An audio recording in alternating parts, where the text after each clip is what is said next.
You're walking up to a loaded barbell to squat 500 pounds. You're on the start line of a mile race. You're going to try to go at a blistering pace that you never have before. You're walking in to present to the board for the first time of your new company. In all of these circumstances, you probably feel a little bit of fear, a little bit of angst. But what if the key is going into that room, going up to that barbell, towing the start line and telling yourself, brave new world. I don't know what's going to happen, but it's going to be interesting to find out. This week, we're going to talk about one of the most effective performance tools you could use. No, it's not grit or sleeping more or taking some magical supplement. We're going to talk about curiosity. This is Excellence Actually. I'm Steve Magnus, joined by Brad Stolberg and Clay Skipper. Let's get curious. So we are going deep on curiosity today. One of the reasons I am particularly excited about this episode is curiosity is something we've talked about a lot and alluded to a lot on this show. It's one of those things that can be a little bit flimsy, I think, and hard to pin down. And so what we're going to do today is get really concrete, right? So we're going to start with why curiosity matters from a neuroscience, psychology, and biology standpoint, what it actually does to you. And then we're going to get into some tools, like how can you actually put curiosity to work for you to take the same approach that elite athletes often take, which is this open-ended, let's see what happens today. So we're gonna get into that right now. Let's start with Brave New World, Brad, because I know that's a great mantra and something that's been very helpful for you. So why don't you go deeper into what that is all about? Brave New World emerged a little over 6 years ago when I first started getting into powerlifting more seriously. And my training partner at the time, also one of my best friends in the world, Justin Bosley, and I were at the gym. And we recognized that every time there was a loaded barbell with more weight on it than we'd ever faced, which back then was pretty often because we were both relatively new at this sport, there would be a sense of fear and apprehension sometimes walking up to the barbell. Not so much because we weren't nervous that we were going to miss the lift. You know, no one really cares if we make or miss a lift but us, but a little bit of nerves about what it would feel like. I mean, to brace your body to have that much weight on your back if you're squatting, or to deadlift, to hinge at the hips and just fight gravity and try to pressurize your entire body so everything is tight and holding up that bar. It's a really bizarre, uncomfortable sensation. It's kind of like the feeling that you get before going on a roller coaster. You're excited to do it, but you're also a little bit freaked out about what it might feel like. So one of these days, I was walking up to the bar and Justin just looked at me and he said, Brave New World. And he didn't mean the book, Brave New World by Aldous Huxley. What he meant is that when we go up to that bar that has a weight on it more than we've ever touched before, it's a brave new world. It's a new frontier. It's a new horizon. We have no idea what's going to happen, but it sure is going to be interesting to find out and see. And the difference between going up to that barbell with a mindset of, can I make this lift, or this is going to feel uncomfortable, or trying to lie to yourself and say, I've got this, when you don't know if you have it, you've never done it before, versus Brave New World, which really is just a stand-in for let's get curious about what might happen, we've never done this before, is utterly transformative. Because if you go up there with a mindset of fear and apprehension, you're going to be in this threat state. And there's all sorts of research that shows that when you're in a threat state, you're flooded with the stress hormone cortisol and you don't perform well. However, if you're approaching a new challenge, you don't know if you can do it. And if you tell yourself, I've got this, you're lying to yourself. You don't know if you've got this or not. And your body also knows when you're lying to yourself. You psych yourself out, it gets in the way. But if you go into a challenge, curious to find out what the hell's going to happen, excited to see, that really opens you up, one, to be truthful to yourself, and two, to get the most out of yourself. So that's what Brave New World means. Now, obviously, Brave New World is not just about approaching a barbell or the squat rack, right? As I said in opening, you could be giving a public speech, Brave New World. You could be having your first child and that thing comes out and you're thinking, oh shit, what do we get into? Brave New World. It's anytime you're facing a new challenge that you're excited about, but you feel those nerves and apprehension, you want to shift that mindset to a place of curiosity. And Brave New World is just this wonderful mantra to help you do it. Because at the end of the day, I don't know if I'm going to make the lift or not. We don't know what it's like to have a child for the first time. We don't know what it's like to speak in front of a room for 2,000 people if you haven't done it before. You're going into your first case as a medical resident. You don't know what it's going to be like, but you can be really curious to explore and find out. You feel your best, you perform your best. So before we get further, let's go into a little bit of the science here.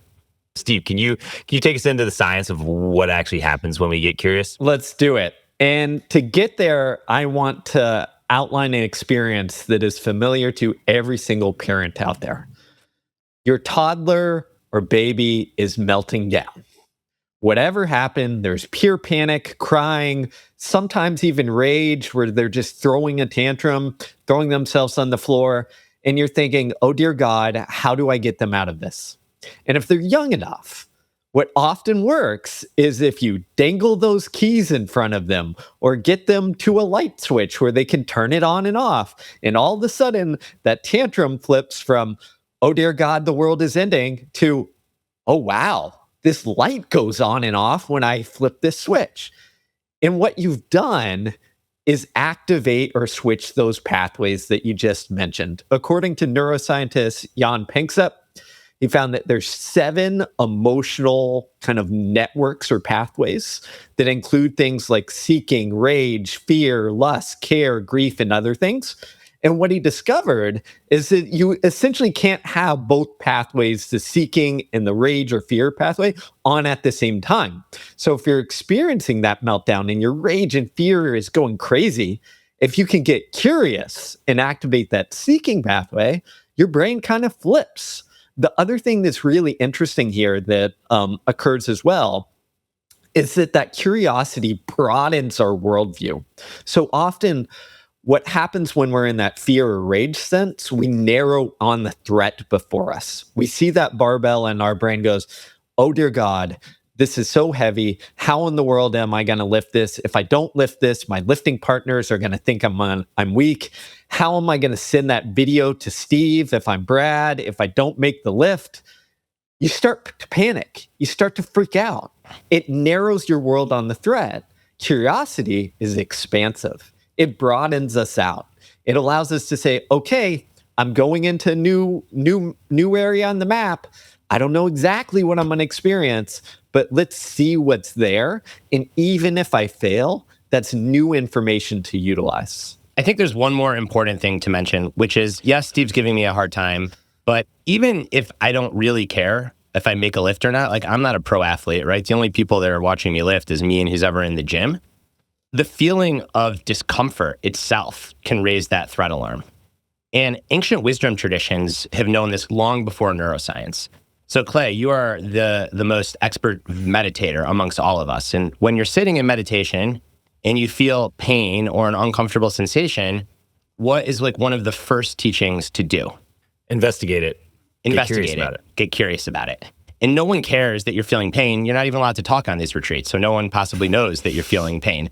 But this subtle shift in mindset from, oh no, this hurts, or how long is this going to last, or I'm uncomfortable, to let me get curious about this pain, completely changes your experience of the moment. And you start to realize that the pain isn't static. It's changing. It's a process. Sometimes it hurts more. Sometimes it hurts less. Sometimes the pain doesn't even hurt as bad as you're freaking out about the pain. So to Steve's point, you go from really narrowed and fixated on discomfort to more broad and exploring and investigating, and it just gives you so many more degrees of freedom. Now, this is important, not just when you're sitting cross-legged in a silent room where you're not allowed to talk for 10 days. It's important when you go on that stage or when you're on the start line of race or any other situation where there's a tendency to hyperfixate on the discomfort that you're about to face. Shifting to a mindset of, I don't know what's going to happen, but let's find out, is just incredibly freeing. There's this wonderful quote from Kobe Bryant, absolute killer on the basketball court, right? We know this, Mamba mentality. And Kobe Bryant was asked in an interview if he's the kind of player that plays not to lose or that plays to win. And you know how he answered that question? He said, I'm neither. I play to figure things out. I play to learn. I mean, that's the definition of curiosity. He went on to say that if you play not to lose, you're driven by fear, and fear can be narrowing. It can be scary. And if you play to win and you don't win, well, then you're going to think that you're a failure, and that can be scary. But if you play to figure things out, the world is yours. It's open, it's joyful, it's playful. So even a player that is known for having the utmost killer mentality went onto the court every night, not with an attitude of I need to win or not with an attitude of I can't lose, but with an attitude of shit, if I know, let's figure this out. Let's see how to play the game. Yeah, I want to underline this point because I think we talk a lot about the importance of confidence and approaching things with a certain level of self-belief, right? And I think someone who listens to this could be like, okay, well, what about someone who does set out to prove something, right? I think of someone who's like maybe not approaching a performance with curiosity as someone who has a chip on their shoulder, right? And is like, I need to prove to everyone that I'm the best. And that can be an effective approach up to a point, I think, right? But I think if you can actually shift from that, I'm going to prove you wrong, to let's see how good I can be, that can be a powerful approach. So I think you need this like dual, sort of like two tools, one of which is confidence, which comes from self-belief. That's like putting in the work, right? Practicing, getting the technique now, getting proficient at whatever it is you're doing so that you can approach the starting line or approach the presentation or performance, whatever, with this confidence. But then when you get to the starting line, you sort of have to shift to this curiosity of, I'm not necessarily out to prove anything, or even if I am out to prove something, I still want to go in with like, let's see how good I can be. And so then the question becomes, okay, how do we train that muscle? How do we train like the curiosity? And if confidence comes from putting in the work, doing the practice, putting in the reps, I think the curiosity comes from a combination of like emotional regulation, learning how to regulate your emotions such that when you fail, you don't beat yourself up, right? And like psychological flexibility, that idea of like creating a little space between stimulus and response. So if people are like, how do I get more confidence? You put in the work. How do I get better at curiosity? I think it comes from this combination of like working with difficult emotions. You have to fail so that you learn how to actually be with the failure and get better at being like talking to yourself in a calm manner rather than a threatening manner, and give yourself some kindness and compassion, forgiveness, accountability, but still these other aspects as well.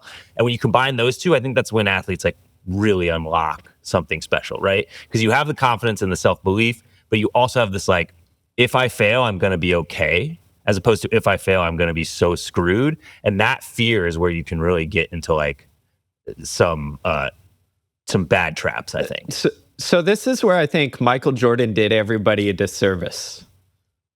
Because what do people remember of Michael Jordan? The chip on his shoulder, that everybody's insulting me, then I'm going to prove everybody wrong. My high school basketball coach cut me my sophomore year, and I'm going to carry that through the rest of my career and lambast him on the Hall of Fame speech. That's what we remember. The problem with that approach is exactly what you identified there, Clay.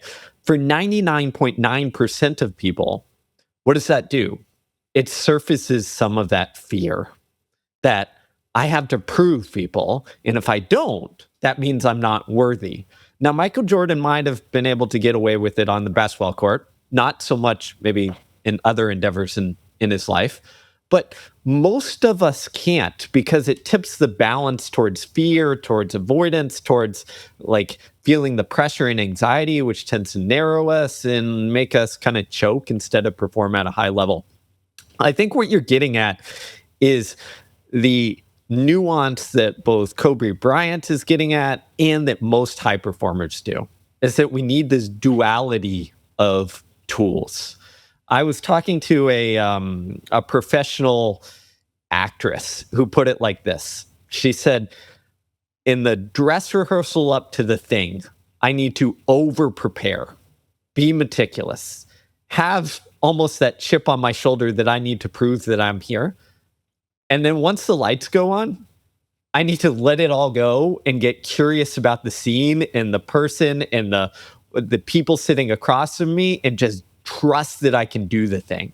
And I think for the vast majority of people, that's where it comes into it. Brad isn't saying like, hey, go walk up to the bar and say Brave New World and see what happens. He's saying, no, train your ass off.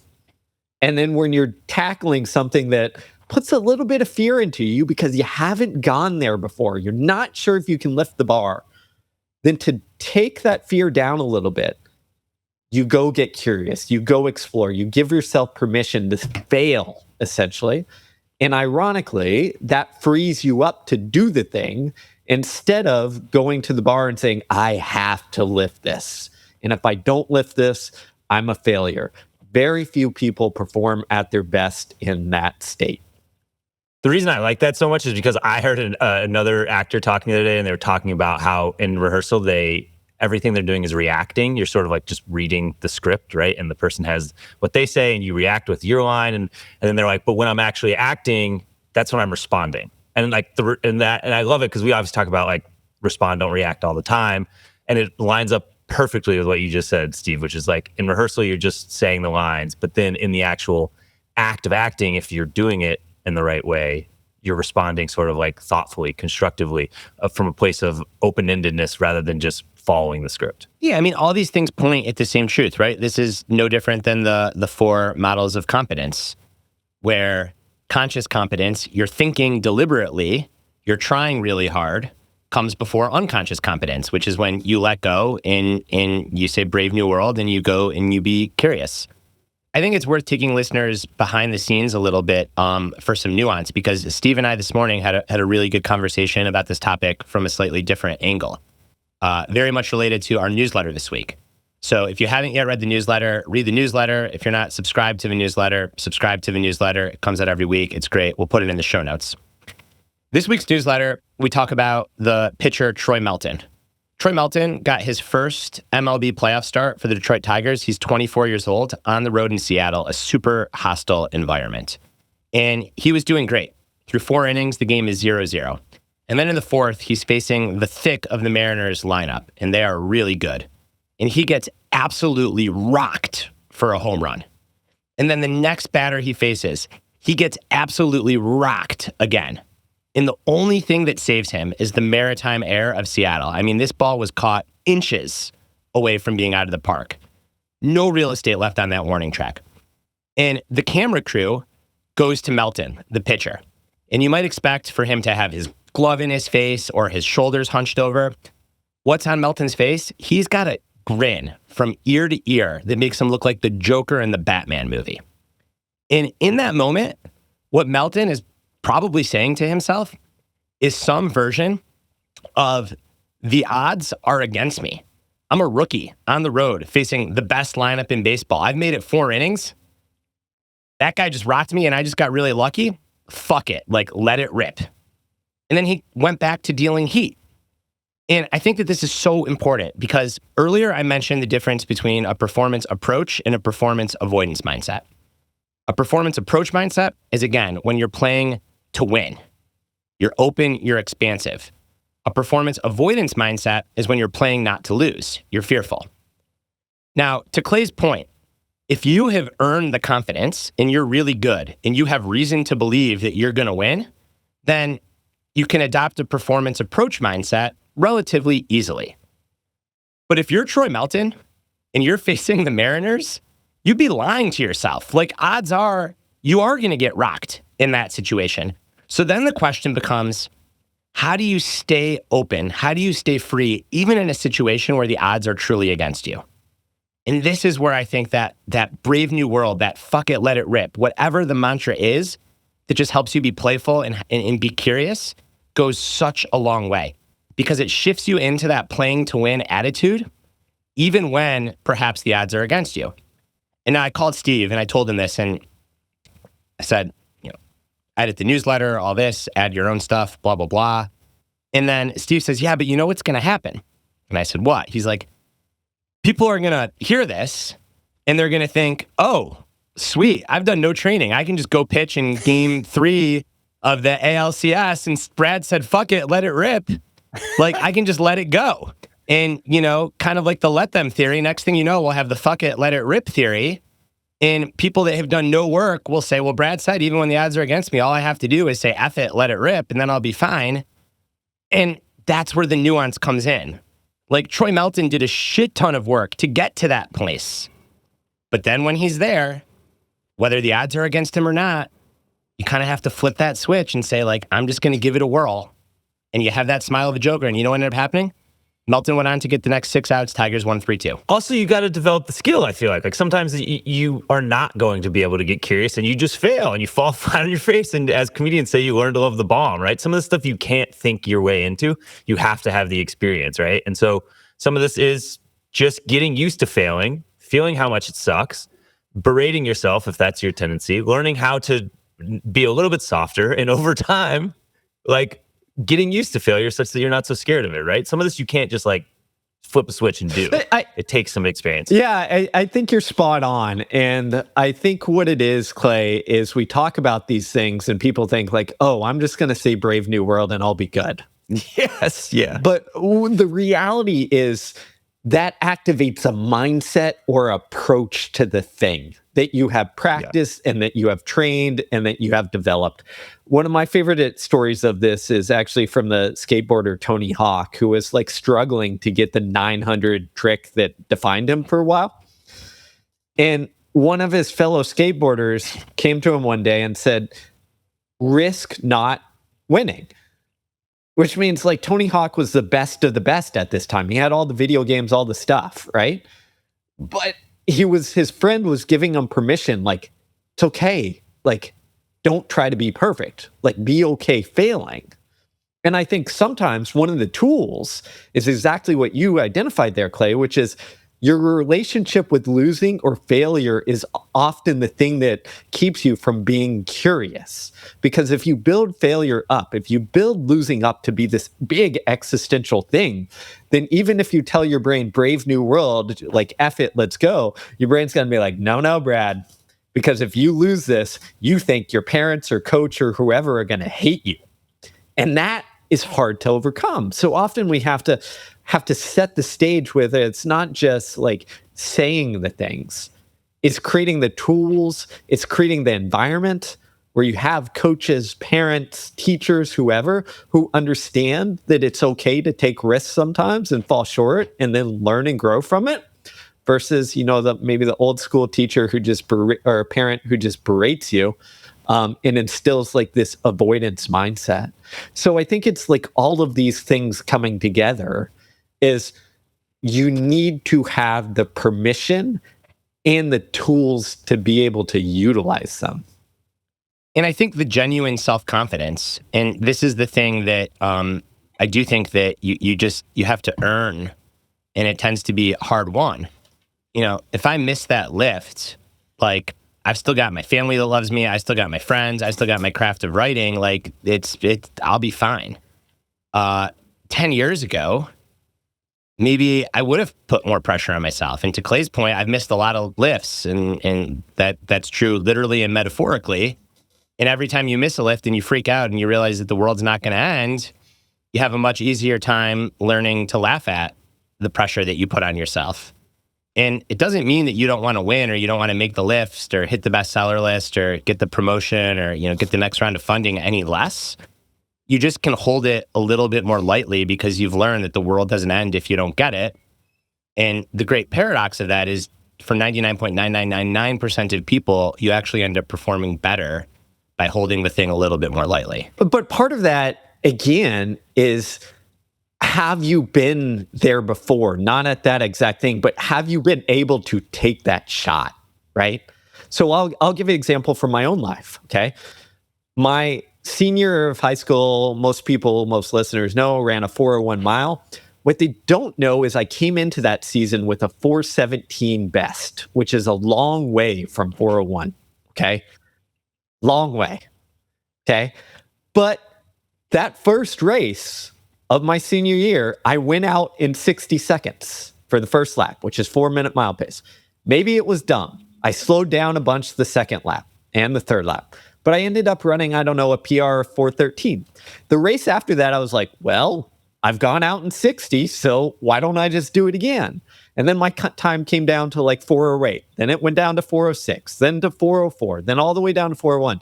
And literally, I wouldn't suggest this to everyone, but literally for every race that year, the first lap was always the freaking same. And the point was, every race, I was able to go a little bit further into the unknown of that 60-second pace, where maybe the first time it was only 400, the next time 600, the next time 800, and I die at some point. But at some point, I stopped dying, and I just held 60 point the whole way. But the only way I had the confidence to do that was A, through a lot of training, but also B, of being like, you know what? I've been most of the way here. Like, let's see what happens and go a little bit further. And no one yelled at me that I fell apart. They said, hey, you made it a little further at this point. And I think that same analogy applies to other things in life where you can't just show up to game 7 of the whatever championships and say, okay, now's the time to flip the switch if you haven't flipped that switch in lower stakes environments before you. So this is where, practice and in competitions, we call it, preseason or regular season games or competitions that don't quite matter enough as much, where we've got to have the permission to not be perfect, but to go explore and see what happens a little bit. I love that. I want to bring it to a previous guest of the show, someone I bring up a lot because I really admire her, but Courtney Dauwalter. And she recently uploaded an Instagram talking about how she has the same pre-race feelings at age 14 as she has at 40. And one of those feelings is she says, I'm curious because it will test me in ways I can't predict, right? And so I think, Steve, to your points, it's like cultivating. I'm sure she said she had it at 14. That's pretty amazing. But I'm sure she's better at it now than she was at 14. She's been cultivating it for, 26 years. And when we spoke to her on the podcast, she said when she first signed up, Courtney, if people don't know, one of the greatest ultra runners of all time. She's run at every distance. She's been great.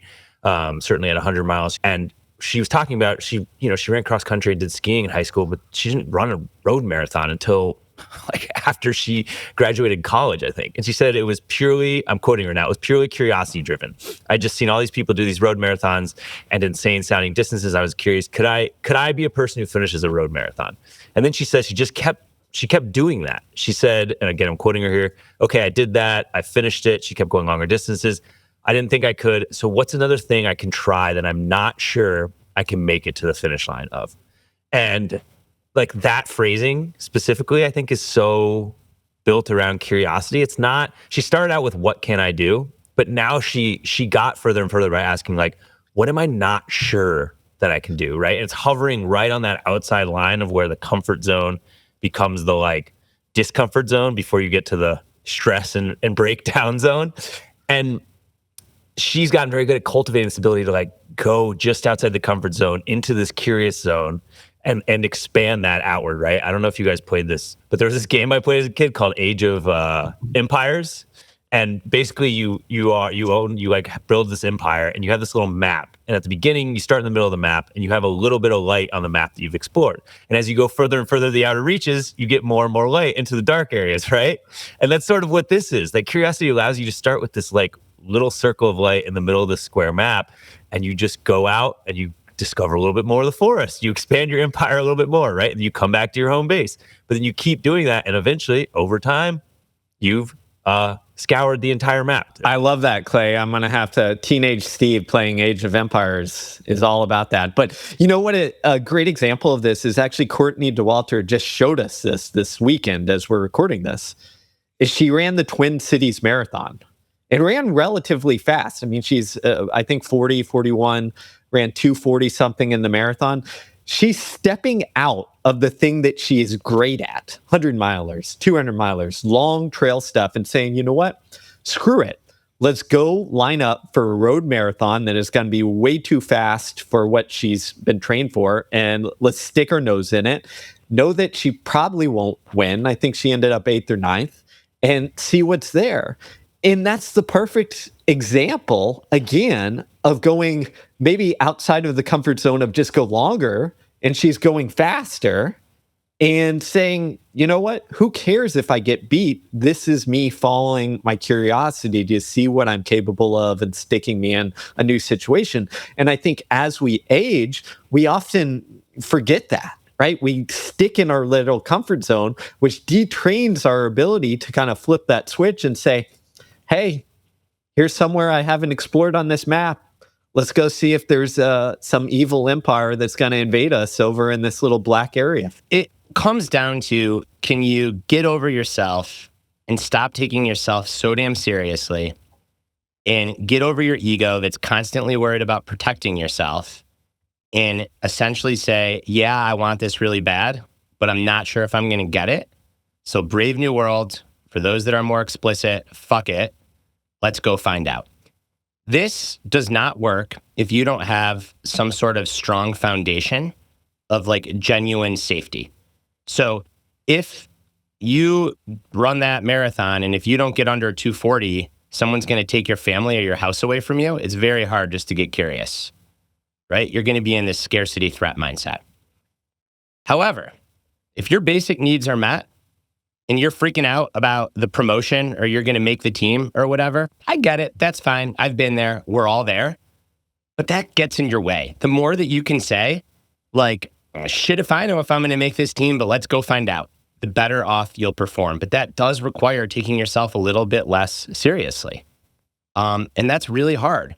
And to go back to like the paradox of the non-duality, we're not saying don't take the work seriously. To Steve's point, when you're training, you want to be exacting, pay attention to the details, nail your process, really get in there. But on race day, like leave all that behind and just let it rip. And it's so freeing for people that hold on so tight. And I do think that that's the power of a mantra like Brave New World, or just something that kind of reminds you, like, I don't know what's going to happen, but like, damn if I'm not going to try to find out and see. I think another place where this really shows up is when things are going wrong, where we kind of enter like, what's the point or why try mode. The example I like to give here is, when I was coaching college athletes, you'd see someone just struggling in a cross country race. And you can just see it on their face. It's like they're trying, they care, but it's going poorly. So their brain is just like, just check out, like just stop, like put yourself out of the misery, right? And what would often work in those situations, as the coach on the sideline, I'm sitting there being like, what in the world do I say to get this kid out of this space and salvage this? Is you'd yell at that guy or girl and you say, hey, F it. You're not going to hit your goal. You're not going to run your PR. I just want to see how many people you can catch in the last mile. And all you've done is you shifted this from like, the goal is blocking you. That failure, you already know you're not going to, win the race, get the PR, do the thing. It's like this roadblock for your brain telling you, what's the point? Why try? And instead you shift it towards acceptance, acknowledging it sucks. I can't do anything about that. But B, like, I can almost play at it. Like, there's still some sort of curiosity here. Like, I can still see if maybe I can outkick some people or catch these random people from the school that I hate, or whatever it is that allows you to often re-engage on the thing that you're pursuing. And it ends in a not perfect race or performance, but one where you can walk away and be like, you know what? That wasn't god awful. I can learn from it. I can build upon it. Yeah, and I think you got to figure out what like makes this curiosity switch turn on for you, because I think you'll appreciate this story, Steve and Brad, but it relates to a track athlete of my own when I was coaching track. This is one of the strongest runners on the team. He's just gotten better and better. He's a 2-miler and a miler. And he came up to me before one meet and he's like, Coach, when I'm in the last 600 meters, I want you to scream at me, like, let it hurt. He's like, because when it starts to hurt, I like feel a resistance, and I need someone when I'm in that sort of like oxygen debt and not thinking to be like, go into the sensations of the pain, because that's what motivates him. He likes it. But to go back to Brad, what you were saying about like in meditation, they tell you to get curious about sensation and what you're actually feeling. Like for this kid, that worked for him, right? To be like, let it hurt. What does the hurt feel like? Like go into that. That actually worked for him. That's not going to work for a lot of people, right? Like I think Courtney Dauwalter's the type of person that works for her.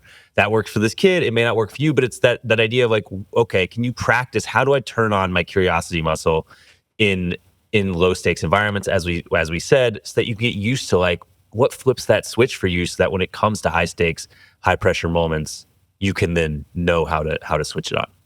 And I would argue though that and this is an interesting point of contention or debate. I have no data for this. Steve, maybe you've seen data that I haven't. I'd argue that at the best, your own personal best, so hitting your own ceiling and whatever it is you do have to kind of get comfortable with letting it hurt. Like you've got to be willing to go in and explore whatever you're feeling, whether it's anxiety before a presentation, whether it's pain during a race, whether it's discomfort when you're lifting weight. There's obviously this tool of like external focus where you listen to the music, or you pay attention to the sounds, or you try to find 5 things around you. And I think like those are all good tools. And again, I don't have data, but I think like to really get the best out of yourself, you've just got to say like, this is it. This is what I'm feeling. I'm going to go into the pain, and I'm going to tighten that screwdriver as tight as I can get it and see what I can get out of myself. And that is cognitively and emotionally and psychologically demanding. You can't do it every time. But I just think there's a time and a place to like go to the well and bury yourself. And when you do it, the more that you can be curious as you're doing it, the better off you'll be. And so I think this is where performance is so fascinating, because I do agree in principle, Brad, where it's like you just got to go towards it. But the crazy things is some of your best performance is with that mindset. You're like, go towards the pain.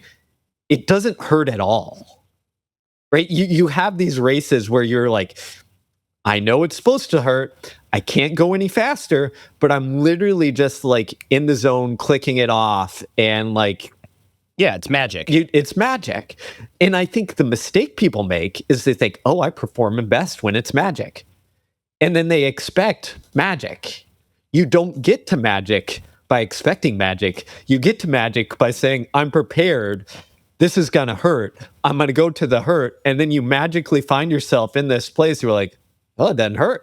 And then instead of like freaking out because it doesn't hurt, you stay curious. You're just like, let's ride it, baby. Let's roll. So it's like this weird part of performance where our brain sometimes all tricks us. And I experienced this so often as a coach, where a kid would have one of these breakthrough races and they'd be like, coach, it didn't hurt. I can go so much faster.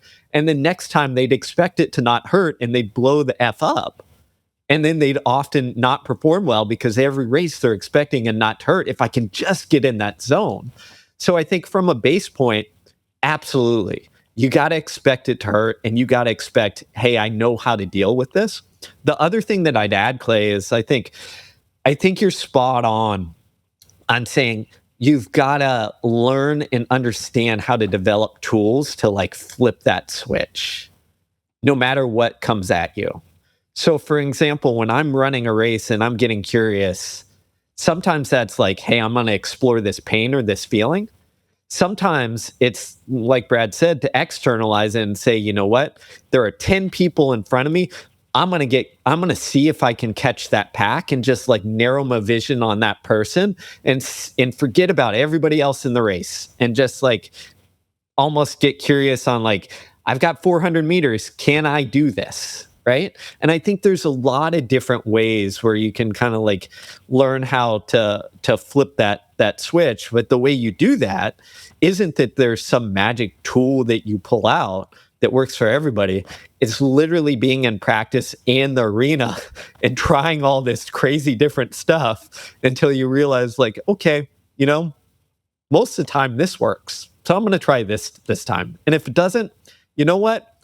Then instead of like focusing narrowly on the person ahead of me, I'm just going to like say, F it. Like I'm going to kick hard for 200 meters, even though I've got 400 left, and I'm going to see if I run out of gas. And you just like change things until you find something that works. The magic is always a byproduct of doing the fundamentals correctly. And if you expect the magic to happen, or you try to force the magic, it never happens. So the magic always comes when you think it's going to be really hard, and then it's just not.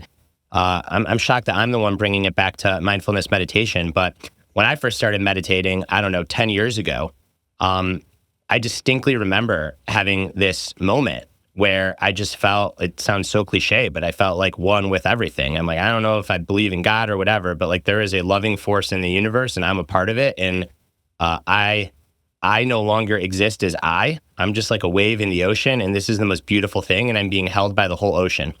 And Judson Brewer, who was teaching me how to meditate at the time, and I remember I called Judson, and I'm just like, wow, like let's talk about this, let's deconstruct it, all this. And Judson just said, forget about it. It's like, what'd you eat for lunch? Like, what? He's like, yeah, I don't want to talk about it. Like, what'd you eat for lunch? And his whole point was like that experience, that's just a byproduct. Like if you get attached to that, then you're not practicing anymore, right? Then like you're trying to force something. Like you're literally, the whole point of meditation is to learn how to non-judgmentally observe and not become attached to anything. And that experience is no different than making a turkey sandwich for lunch. And it's hard to wrap your head around it, but having this conversation, I come back and I think of that because in all elements of my life, whenever I've put a lot of pressure on myself to have something be magical, it's never magical. But when I go into something expecting it to be hard and really curious about it, those are the times that the magic happens. Yeah, they have a great term for this in mindfulness, right? They call it beginner's mind. I was going to bring this up earlier when you said you're the mindfulness expert here. I was going to be like, well, I resist that for many reasons. One, I don't think I am, but also the beginner's mind is the quote. Are you not supposed to resist in meditation? You just can't win with this sport. It's true. I believe it's from Shunryu Suzuki, but he says in the beginner's mind there are many possibilities, but in the experts there are few. And it's exactly what Judson was getting at, right? He's like, if you now go into the next meditation and you hope to recreate this magic, you may not find it. But if you just go in with the beginner's mind of like, let's see what happens. Curiosity, there it is coming up again.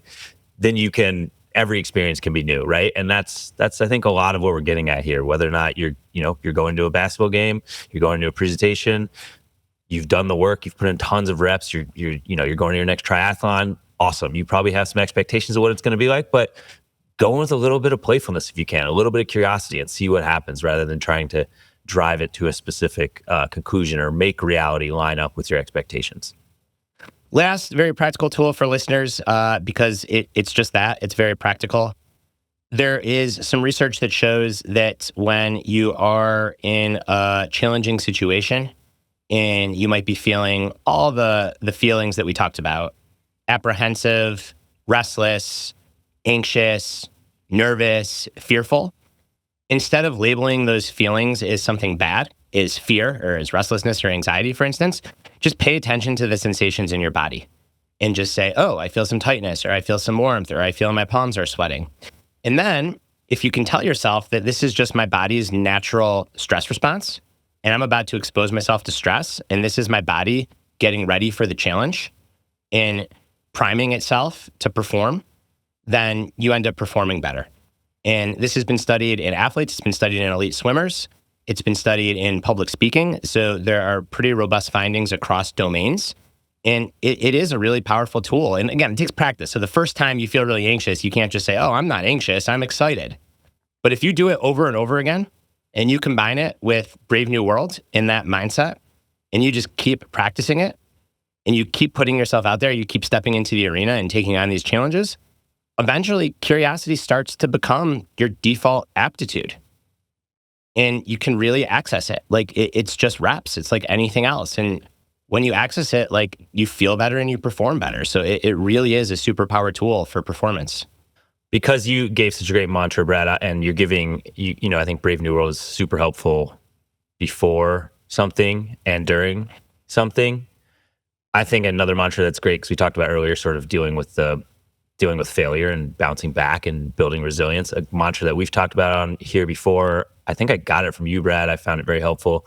Is maybe, maybe not, right? So say you try Brave New World and it absolutely flops and you blow up and you're thinking, God, what are these guys saying on this podcast? I went with Brave New World and it didn't work out, right? And you're beating yourself up for the failure. You say maybe, maybe not, right? And what it means is maybe all these stories about how it was a failure and how it's going to be so bad next time are true, but maybe not. Maybe this failure that you're learning to deal with this time is what makes you able to do better next time, right? And so in the moment after something, in that time when the sort of inner critic can get loud, this idea of like, life is long. Hopefully the performance life people listen to this podcast is long. We don't know what results are necessarily going to mean, right? Whether they're good or bad over the long course of a career. So just that idea of like maybe, maybe not allows you to hold on a little less tightly to it was a success or a failure. The reason it works is because it's accurate. We don't know what's going to happen. We cling to certainty, but we don't know. And I don't know, maybe not. Like it's just it's being honest with yourself, and it is not ignoring the importance of preparation and confidence and evidence and owning your seats, but it's realizing that you can do all of that. And if you're appropriately challenging your stuff, you're still going to put yourself in positions where you don't know the outcome. And there's no point in lying to yourself. So why don't you just say, oh, shit, if I keep saying it, maybe not. Let's find out. And then you let it rip. If people want to go deeper on tools, we did if I may say so, without sounding like an arrogant dick, I think we did a great episode a few episodes ago about tools for navigating discomfort. That one was pretty chock full of not necessarily for curiosity specifically, but in terms of like dealing with difficult things, hard things, whether that be physical performance or just dealing with, emotional difficulty in life. That is a great episode to go back and listen to. If you've enjoyed this episode, please send it to someone you care about, it could be someone you don't care about, who you want to care about because you want to get them better at curiosity. One thing we're curious about is how big we can grow this show. And that really helps if you support us by sharing this with 1, 2, 3 people, colleagues, family members, friends, who you think will also benefit from hearing it. So that's all for today. Any final closing words, fellas? Take that as a no. So we'll be back next week with another episode. As always, take care of yourselves and be excellent to each other.